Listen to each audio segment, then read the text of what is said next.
खूप दिवस झाले आपले व्लॉगच काही येत नाहीत. आता काही कामातून आहे ना मला वेळच मिळत नव्हता, त्यामुळे व्लॉगसुद्धा शूट करायला जमत नव्हतं.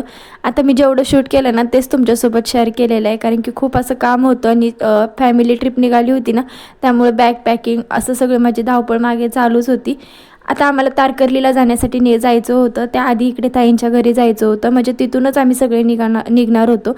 त्याआधी ते सनसेट हा इतका छान होता ना, म्हटलं तुमच्यासोबत ही क्लिप शेअर झालीच पाहिजे. आता इथे ताईंच्या घरी गेल्यानंतर बाकीचं काहीच मी शूट घेतलं नाही. डायरेक्ट आम्ही दुसऱ्या दिवशीच्या सकाळीचं हे मी शूट केलेलं आहे. इथे कोकणामध्ये जाण्यासाठी निघालो होतो. तिथलं वातावरण बघून असं वाटत होतं की निसर्गप्रेम म्हणजे काय, तर हे सगळं कोकणमध्ये गेल्यानंतरच समजतं. खूप छान असं कोकण आहे, बघण्यासारखं एकदम मस्त. तर इथे प्रवासाला तर सुरुवात झाली होती. त्यानंतर हे कौलारूची घरं हे सगळं बघून तरी मला तरी खूप छान वाटलं, कारण की मी हे सगळं आहे ना पहिल्यांदाच बघितलं होतं.